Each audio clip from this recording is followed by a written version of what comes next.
Assalamualaikum warahmatullahi wabarakatuh. Welcome to my channel. Baik, apa kabar teman-teman sekalian? Perkenalkan di sini saya Rahmat Pratama dari kelas 20 PRD dengan NIM 201111350 yang akan menjelaskan tentang komunikasi bisnis dan public relation. Yang di dalam hal ini akan menunjang kegiatan ujian akhir semester di dalam mata kuliah komunikasi bisnis yang dibimbing oleh dosen saya Bapak Yusuf Vandora SEMSM. Selamat menyaksikan.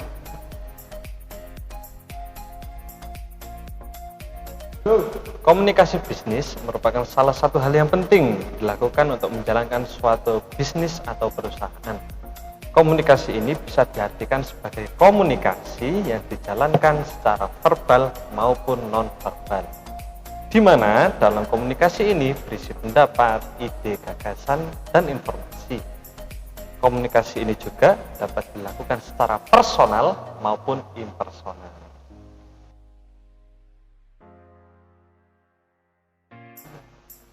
Dalam mempelajari komunikasi bisnis, harusnya kita menjangkau relasi yang lebih luas. Dan dalam hal ini akan saya jelaskan di dalam relasi publik. Apa sih relasi publik itu?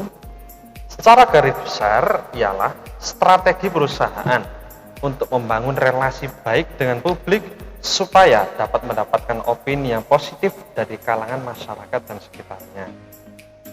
Relasi publik ini sangat penting dalam membangun citra positif atau pandangan baik dari masyarakat secara luas terhadap perusahaan yang bersangkutan.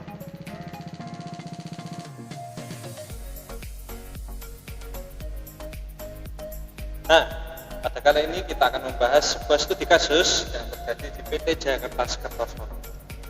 Apa yang sebenarnya terjadi di PT Jaya Kertas ini? Jadi ketika saya masih kecil, masih SD atau sekitar umur 12 tahun pada tahun 2013 yang lalu, di desa saya di Kertosono, tepatnya di Desa Ngelawa, terdapat sebuah kejadian, yaitu sebuah sungai yang tercemar limbah dari PT Jaya Kertas. Dari pihak kami atau dari pihak desa sudah menghubungi PT Jaya Kertas untuk menelusuri atau mengklarifikasi apakah yang terjadi dengan sungai yang ada di desa kami.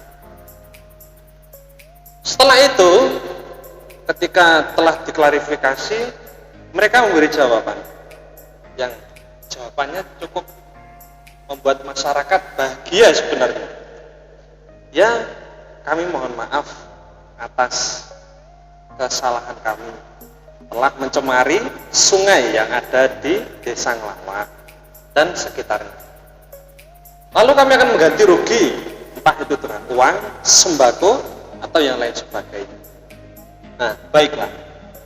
Masyarakat sudah mulai percaya dengan itu. Ternyata sampai berbulan-bulan, bertahun-tahun tidak ada kejelasan sama sekali. Tetap diam saja, tidak ada jawaban, tidak ada pemberian sembako, uang ataupun yang lainnya. Entah itu memang sudah ada atau belum ada sama sekali. Setelah itu warga pun berdemo, banyak yang demo ke sana. Kenapa kok PT Jaya Kertas masih tetap mencemari sungai?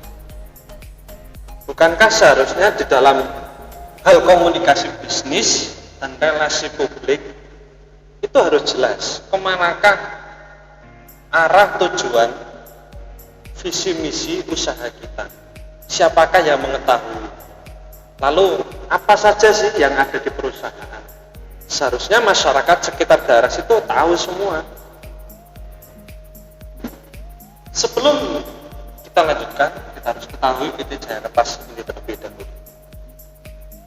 PT Jaya Kertas berdiri pada tahun 1974, tepatnya pada tanggal 24 Mei Setelah itu pada tahun 1985 diresmikan oleh presiden, yaitu pada zamannya adalah Pak Soeharto. Setelah itu mulai tahun 1984 sudah mulai produksi yang didukung oleh 1119 karyawan, yakni diantaranya 795 karyawan dan 324 karyawati. Kemana sih PT Jakartas ini menghasilkan kertasnya atau dikirim kemana? Sebenarnya pada tahun itu membanggakan Indonesia, yakni sudah bisa mengekspor semua hasil kertas-kertasnya itu tadi ke negara-negara tetangga seperti Malaysia, lalu ada Cina, lalu ada lagi Taiwan, lalu ada Hong Kong, dan terakhir di Filipina. Inilah kelima negara yang menjadi tujuan ekspor dari PT Jaya Kertas tersebut. PT Jaya Kertas ini terletak di Desa Kepuk, Kertosono, Kabupaten Nganjuk.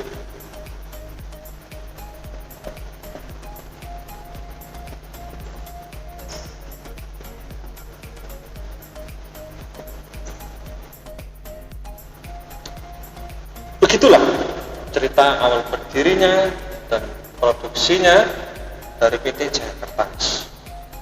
Dan selama bertahun-tahun ini yang menjadi masalah hanya satu, tentang pencemaran sungai. Dan dari pihak PT Jaya Kertas sendiri hanya mengklarifikasi mohon maaf, akan kami ganti rugi dan atau sebagainya. Padahal yang terkena dampaknya begitu banyak. Ada 5 desa yang terkena dampak, seperti Desa Kemadu, ada Desa Klinter, Desa Ngelawak, Desa Pelem, dan Patian Rowo.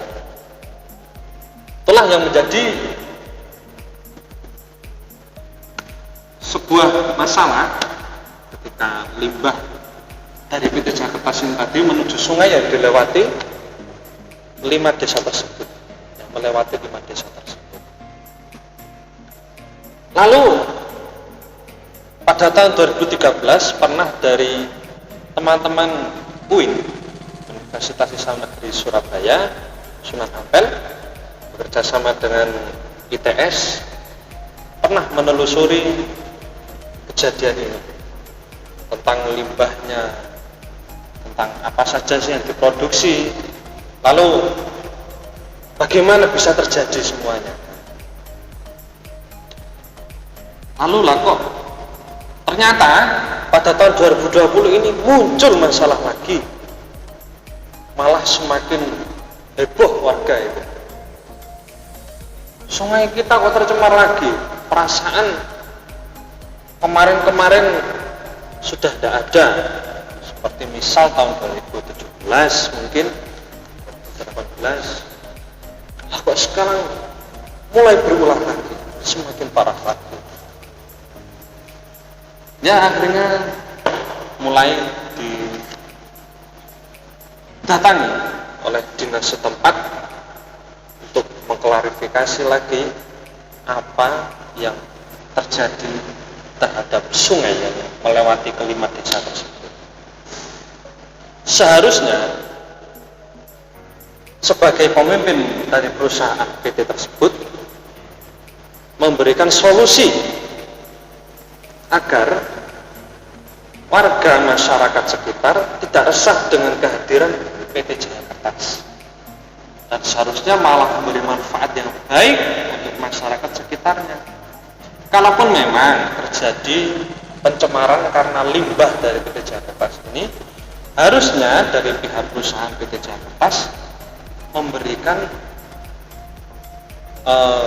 memberikan sebuah pengertian kepada masyarakat bahwasanya limbah yang dihasilkan sangat banyak, jenisnya pun banyak, tidak bisa ditampung, dan seharusnya lebih bisa dikoordinasikan lagi dengan masyarakat sekitar agar tidak menimbulkan keresahan yang begitu berlebih,